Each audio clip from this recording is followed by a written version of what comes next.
Carthage is rumored to have been founded by Queen Alyssa, also known as Alyssa or Dido. Her father was King Matin of Tyre, also known as Metoil or Belus II. When he died, the throne was jointly inherited by Alyssa and her brother Pygmalion. She was married to her uncle Agrabas, high priest of Melkart, who had wealth, power, and respect comparable to the king. Pygmalion was a tyrant who loved gold and desired the authority and fortune enjoyed by Agrabas. Pygmalion assassinated Agrabas in the temple and managed to keep the truth from his sister for a long time, deceiving her with lies about her husband's death. At the same time, the people of Tyre called for one ruler, causing conflict within the royal family. After learning the truth, Elisara left Tyre with her husband's gold and her supporters, stopping in Cyprus for a short time. She requested land to establish a new city from the king of the Libyan tribe near Bursa after reaching Africa.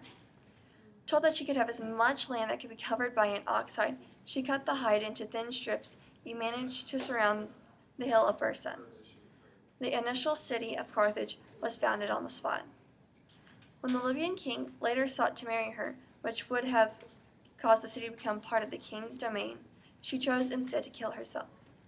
Dido, Queen Alyssa, falls in love with Aeneas, the main character from the Aeneid, written by Roman poet Virgil. When Juno and Venus interfere with their lives.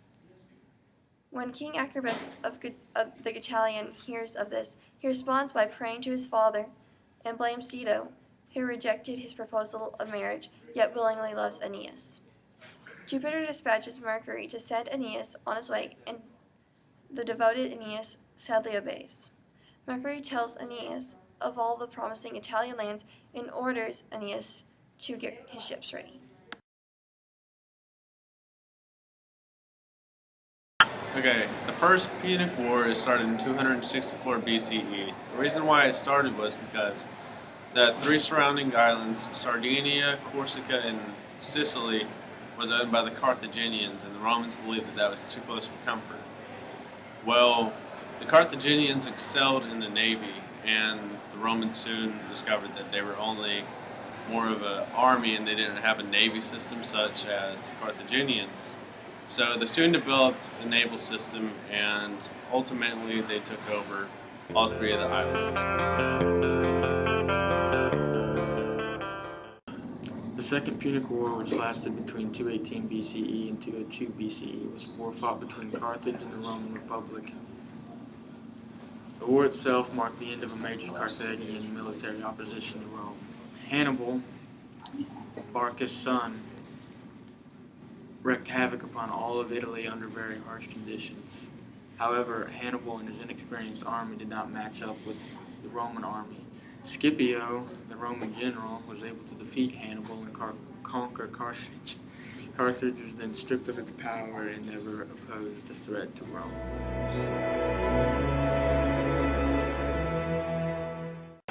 Okay, the Third Punic War wasn't anywhere near as engaging as the previous two Punic Wars. The Third Punic War lasted from 146 BCE through 15 BCE, and the Third Punic War ended in the total destruction of Carthage.